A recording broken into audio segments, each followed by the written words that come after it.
Hello everyone, কেমন আছো তোমরা সবাই? নতুন দিনের নতুন একটা ব্লগে তোমাদের সকলকে অনেক অনেক স্বাগত জানাই। কালকে রাত্রিবেলা অনেক দিন বাদে ভীষণ ভালো ঘুম হয়েছে। আর ঘুম ভালো হলে না, মুডও ভালো হয়ে যায়। কতগুলো দিন যে ভালোভাবে ঘুমোতে পারিনি তার কোনো ঠিক নেই। হ্যাঁ, তবে এইটুকু বলতে পারি, ডেলিভারির 2-3 দিন আগে থেকে আমার সেই ঘুমটা চলে গিয়েছে। সেই ঘুমটা এখনো পর্যন্ত কোনোদিনও পাইনি। আর যদিও এটা হওয়াটাই স্বাভাবিক, নতুন মা হয়েছে আমি, আমার তো ঘুম ত্যাগ করতেই হবে, তাই না? তবে কি বলতো, এই কটা দিন ধরে না একদমই ঘুম হচ্ছিল না। মানে এই কারেন্টের সমস্যা হচ্ছিল, গরম পড়ছিল ভীষণ। তবে কালকে রাত্রিবেলা সেরকম কোনো জ্বালাতন হয়নি। যাই হোক, এদিকে সকালবেলা ঘুম থেকে উঠে সংসারে যা যা কাজকর্ম ছিল সেগুলো সমস্তটাই সেরে নিয়েছি। আর আজকে আমার অনেক কাজ রয়েছে, মানে আজকে লম্বা রুটিন রয়েছে কাজের, বুঝলে? আজকে ঢের রাজ্যের কাচাকুচি করার দিন। আজকে সোফা কাম বেডের বেডশিট কাচবো, আমাদের যে বেডরুম রয়েছে বেডরুমেরও বেডশিট কাচবো। যদিও সপ্তাহে 3 দিন 4 দিন পর পরই আমি বেডরুমের বেডশিটটা চেঞ্জ করে দেই, তবে সোফা কাম বেডের বেডশিটটা তো আর অতটা আমাদের ব্যবহার করা পড়ে না, তাই জন্য ওইটা 1 সপ্তাহ বাদে বাদে চেঞ্জ করলেই হয়ে যায়। তবে এবার একটুখানি বেশি দেরি হয়ে গেল এই সোফা কাম বেডের বেডশিটটা চেঞ্জ করতে। আসলে কি বলো তো, যেদিন আমার এই কাচাকুচি করার থাকে সেদিন অনেক কাজ থাকে। শুধু তো কাচাকুচি করলে হয় না, তার সাথে আবার আশেপাশের যে আসবাবপত্র থাকে সেইগুলো একটু মোছামুছি করার ব্যাপার থাকে, কারণ ওগুলোতেও তো ধুলো পড়ে। আগে হতো কি, ওই কাজগুলো না আমি প্রতিদিনই হালকা পাতলা করে করে নিতাম, যাতে করে হতো একদিনে আমার অনেকটা কাজ করতে হতো না। কিন্তু এখন তো আর সেটা কোনোভাবেই সম্ভব না। একার হাতে সমস্তটা সামলাতে হয়, তার মধ্যে এত ছোট্ট একটা বাচ্চা রয়েছে কোলে, তো সব দিকটাই আমাকে সময়ের মধ্যে কমপ্লিট করতে হবে। জামা কাপড় ধোয়ার পালা তো আমার প্রতিদিনই থাকে, তবে কি বলতো, আমাদের তো প্রতি মাসে একটা দিন থাকে যেদিন অনেক বেশি কাচাকুচি করতে হয়। তো সেই দিনটা কি হয়, আগে থেকে না আমার স্ত্রীর পাপাকে জানিয়ে দিতে হয়, যাতে করে ও কিছুক্ষণের জন্য একটু ছুটি নিতে পারে। কারণ ওরও তো নিজের কাজটা দেখতে হবে, যেটার ওপর আমাদের সংসারটা নির্ভর করছে। তো সেই জায়গা দাঁড়িয়ে আমাকে অনেক আগে থেকে দিনটা ঠিক করে রাখতে হয়, কারণ যখন তখন স্ত্রী উঠে পড়বে, ওকে একটু ধরতে হবে। আর আমি কাজে নেমে পড়লে বারবার করে ছুটে এসে ওকে যখন তখন ধরাও সম্ভব না আমার পক্ষে, তার কারণ আমি ভিজে পুরো একদম স্নান হয়ে যাই যখন কাচাকুচি করি। আমি তখন কি করে ধরবো বলো? তাই জন্য ওর পাপাকে আগে থেকেই বলে রেখে দিয়েছি যে আমি যেদিন এরকম কাজকর্মগুলো করব সেই দিন তুমি কিছুক্ষণের জন্য ছুটি নেবে, আর আমি ওকে স্নান করে খাইয়ে তোমার কাছে ওকে দিয়ে যাব। ও যদি কাঁদে তখন ওকে একটুখানি তুমি ভুলিয়ে ভালিয়ে রেখো, তারপরে আমি আবার কাজবাজ সেরে এসে খুব তাড়াতাড়ি আমি আবার ওকে নিয়ে নেব। এদিকে আজকে সকালের চাটা খেতেও দেরি হয়ে গিয়েছে, আবার ওদিকে আমার ঘুম থেকে উঠেই সেই যে কি খিদে পেয়েছে। কি বলতো, ছোট বাচ্চা যখন ব্রেস্ট ফিড করে না, তখন মায়েদের একটু টাইম মতো খেতে হয়। আর সকালবেলা ঘুম থেকে উঠে মানে খাট থেকে নেমে পাটা যেই মাটিতে দেই এত দুর্বল লাগে, ভীষণ খিদে পেয়ে যায়। মাঝে মধ্যে কি হয়, ঘুম থেকে উঠে 2-1 দিন আমি একটু বিস্কুট জল এগুলো খেয়ে নিই, তবে এক একটা দিন কাজের এতটাই চাপ থাকে যে খাওয়ার সময়টুকুও পাই না, আবার ভুলেও যাই, জানো। ও, আমি ভাবছি আবার ওনারা এসেছে নাকি, ওই ওনারা এসেছে নাকি, তাই ভাবছি।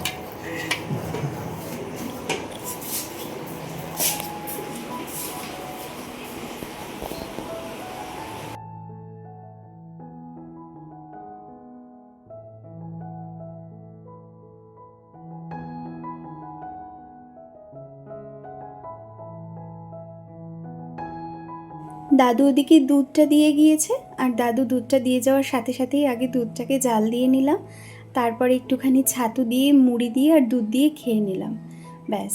তারপরে চলে এসেছি আবারও বাকি কাজকর্ম করতে, আর সেই কাজ করতে এসে দেখি আমার ছানা উঠে পড়েছে। আর ওদিকে ওরও না খাওয়ার টাইম হয়ে গিয়েছিল, তাই ওকেও একটু খাইয়ে দিলাম। তবে এখন সে একদমই মাকে ছাড়তে চাইছে না। ছোট তো বলো, ওরও তো ইচ্ছে করে মায়ের সাথে বেশি সময়ই কাটাতে, তাই না? কিন্তু কি করব বলো, কারোর কাছে যে ওকে এখন দেব সেটাও সম্ভব না। ওর বাবা ওদিকে নিঃশ্বাস ফেলতে পারছে না। সকালবেলায় স্নান করে পুজো দিয়ে সেই যে বসেছে, ও আর সেই চেয়ার থেকে উঠতেও পারছে না। সকালের টিফিনটাও ওকে ওই চেয়ার টেবিলেই দিয়ে এসেছি, ও ওখানেই খেয়ে নিয়েছে। কারণ আজকে যেহেতু আবার দুপুরের দিকে ওকে একটু ছুটি নিতে হবে, ওই জন্য ওর এখন কাজের চাপ আরও বেশি। আমি এই যে কাজ করছি আর মামামের সাথে কথা বলছি।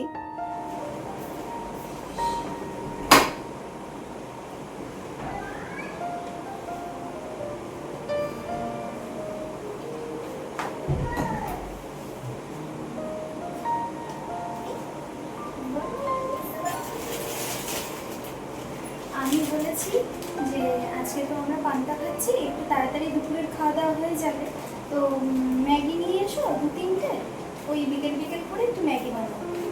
নিয়ে এসছো একটা বলবো ম্যাগির কথা যদি আমার বর শোনে তাহলে আর হ্যাঁ বড় দেখে নিয়ে আসবে। ম্যাগি এত ভালোবাসে। ডিম নিয়ে এসছে, কাকু ডিম এসেছে ডিমটা না পুরো ফেটে যায়।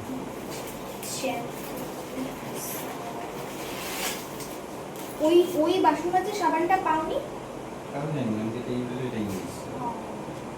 ঠিক আছে। আমি যদিও বাসন মাজার সাবান দিয়ে খুব একটা বাসন মাজি না, কারণ আমার হাতের স্কিনে শুট করে না, কিন্তু ওই কড়াই মাজার জন্য লাগে। মাঝে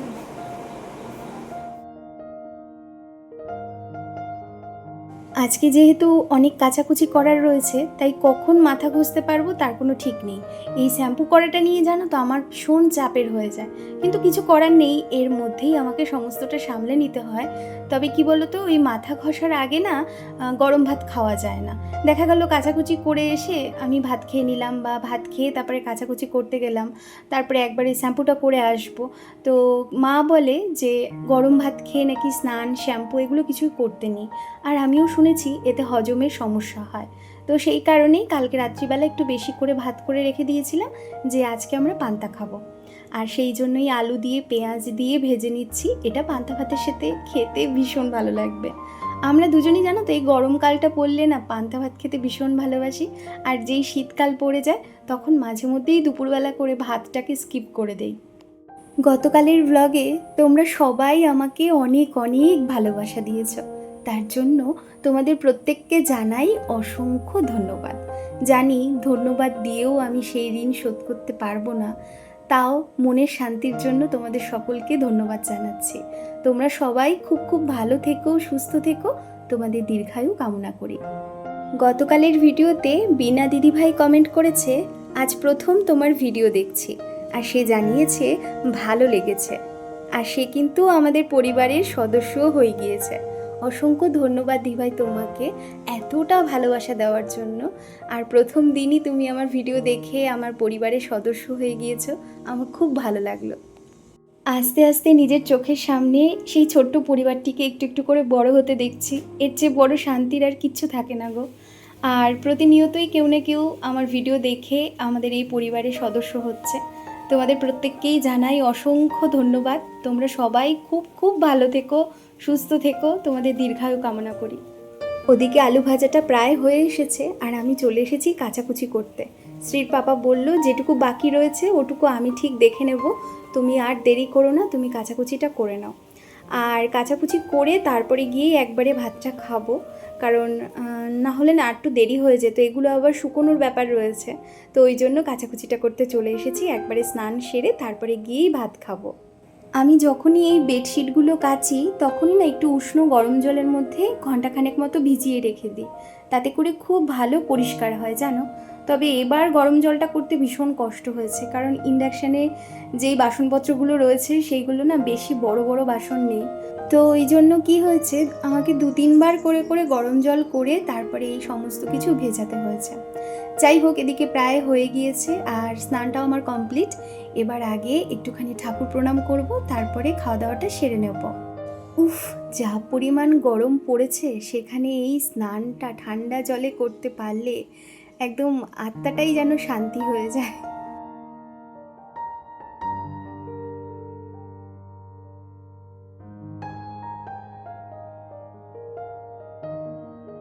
দুপুরবেলার খাওয়া দাওয়া সারতে সারতেই তো বিকেল হয়ে গেল। তারপরে কিছুটা সময় স্ত্রীর সাথে ছিলাম, ওকে খাওয়ালাম, ঘুম পাড়ালাম, আবার ও উঠলো, ওর সাথে কিছুক্ষণ গল্প করলাম, আবারও খাইয়ে তারপরে ওকে এখন ওর পাপার কাছে দিয়েছি।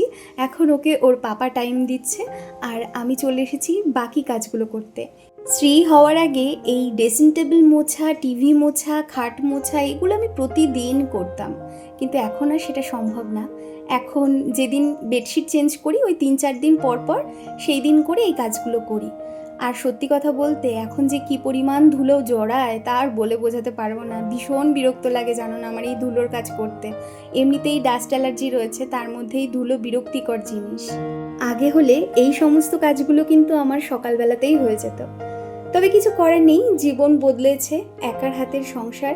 এখন যখন যেমন পরিস্থিতি তখন সেভাবেই সবটা সামলাতে শিখে গিয়েছি। এই যেমন দেখো, সারা দিন কাজ করার পর সন্ধেবেলা এই কাজগুলো নিয়ে বসেছি। এখন আমার মেয়েটা আমার কাছে আসতে চাইছে। আসলে কি বলো তো, এই সন্ধেবেলা করে ও আমার সাথে থাকে, আমি অনেকটা ওর সাথে খেলাধুলো করি, তারপরে ওকে অনেকটা টাইম দেই, আর সেই কারণে ও এখন ওর পাপার কাছে থাকবে না, আমার কাছে আসবে। যাক, কি আর করার, এখন তাড়াহুড়ো করেই সমস্ত কাজটা আমাকে সারতে হচ্ছে। আচ্ছা, গতকালকের ভিডিওতে আরও একজন দিভাই দুটো কমেন্ট করেছে, তার নাম টুম্পা। টুম্পা দিভাই লিখেছে, খুব সুন্দর হয়েছে। আমার চ্যানেলের 15টা ভিডিওই সে কাজ করতে করতে দেখে নিয়েছে। এর চেয়ে বড় খুশি আর কি হতে পারি বলো। মানে ভীষণ খুশি হয়েছি দিভাই, ভীষণ খুশি হয়েছি যে তুমি নিজের কাজের মধ্যে এতটা সময় বার করে তুমি আমার ভিডিও দেখেছো, তাও আবার চ্যানেলের 15টা ভিডিওই দেখে নিয়েছো। আরও বলেছে, দিদির খুব ভালো লাগে আমার ভয়েসটা শুনতে, এক কথায় দারুণ। অসংখ্য ধন্যবাদ দিভাই, তুমি খুব খুব ভালো থেকো, সুস্থ থেকো, তোমার দীর্ঘায়ু কামনা করি, তুমি আমার পাশে একইভাবেই থেকে যেও।